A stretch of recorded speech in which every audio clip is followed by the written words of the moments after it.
Здравейте! Днес си говорим за ограничаващите вярвания. Какво всъщност представляват ограничаващите вярвания?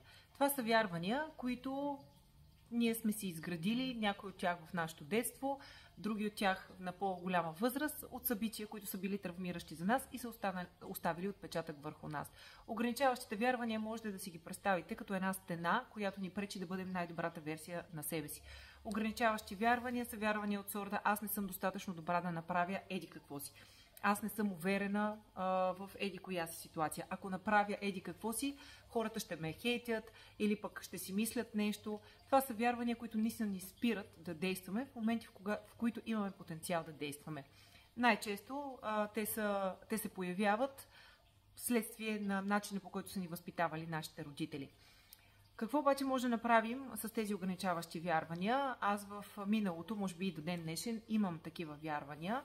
И първото важно нещо, което направих, е наистина да осъзная и да видя кои са те. По-лесно е, ако имате коуч, ментор, приятел до вас, който да ви ги покаже. Ако нямате обаче, това, което може да направите, е задайте си въпроса: в кои ситуации аз си казвам не, аз не мога, аз не съм достатъчно добра, аз не съм достатъчно уверена, за да действам.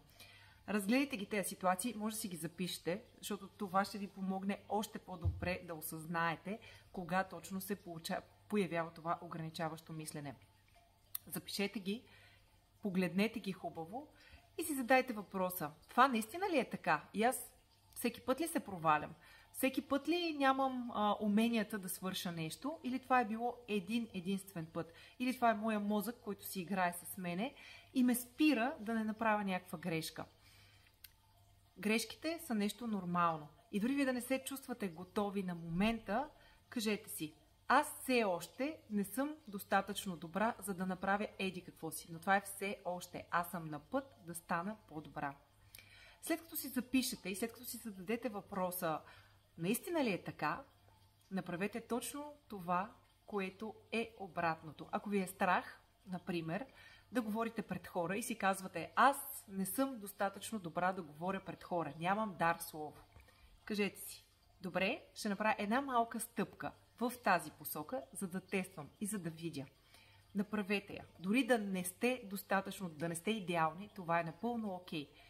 Нещата са един път. Това е един път, с който ние се развиваме. Пробвайте пак.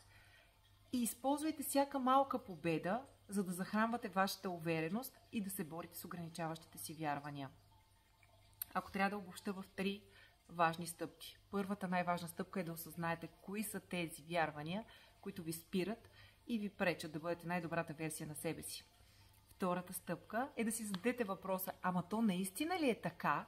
Кой ми го каза това нещо? От кого го чух? И това, което се обажда в моята глава, всъщност истината ли е? Или това е някаква изкривена интерпретация? И действайте. Направете малка стъпка в противовес на ограничаващото си вярване. Ако ви е страх да говорите пред хора, говорете пред хора. Ако ви е страх да поствате в Инстаграм, поствайте в Инстаграм.